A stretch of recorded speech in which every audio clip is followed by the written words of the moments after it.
आ गई सोनाली बेटा, ये देखो मैंने पिज्जा ऑर्डर किया है। आओ मेरे पास आकर बैठो और जी भर के पिज्जा खाओ। ठीक है माँ।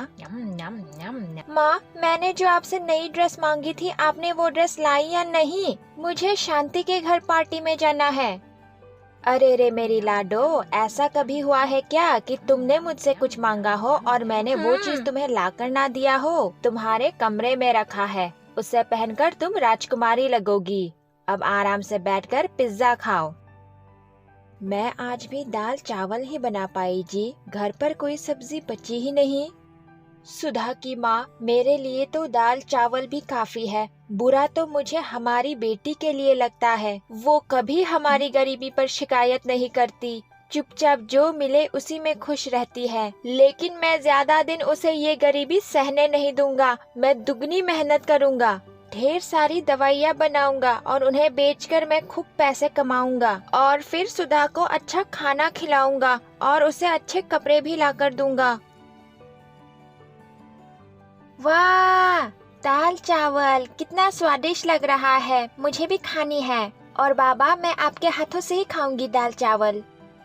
ऐसे क्या देख रहे हैं बाबा, खिलाइए ना, मुझे बहुत भूख लगी है। हाँ बेटा, अभी खिलाता हूँ। सुधा एक गरीब परिवार की बेटी है, लेकिन उसे अपनी गरीबी से कोई शिकायत नहीं है और वो अपने माँ बाबा से भी बहुत प्यार करती है।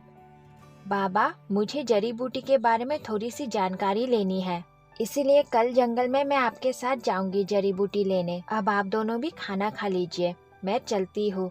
आज शांति का जन्मदिन है, उसने मुझे बुलाया है अपने घर। सुधा अपने माँ और बाबा को हमेशा खुश रखने की कोशिश करती है। मेरे जन्मदिन पर आने के लिए बहुत बहुत शुक्रिया दोस्तों। चलो अब केक काटते हैं।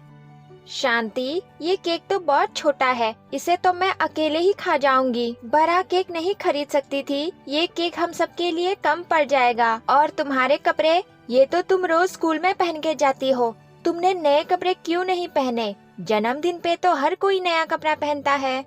सोनाली, मेरे बाबा तुम्हारे बाबा जितना नहीं कमा पाते, हम तुम्हारे जितना धनी नहीं है, इसीलिए बस 1 केजी केक ही खरीद पाए।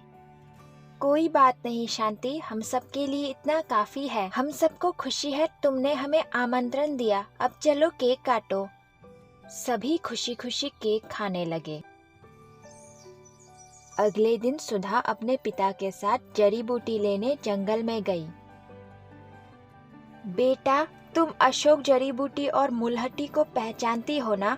हाँ बाबा, पहचानती हूँ। क्या मैं उन्हें लेकर आऊँ? हाँ, तुम बाएं तरफ जाओ, तुम्हें अशोक और मुलहट्टी वहाँ मिलेगा। मैं दाहिने ओर जाऊंगा, अश्वगंधा और सहजन वहीं मिलेगा। ठीक है बाबा, मैं जड़ी बूटी लेकर आपका यही इंतजार करूंगी। सुधा और सुधा के पिता दोनों अलग अलग रास्ते गए जड़ी बूटी लेने।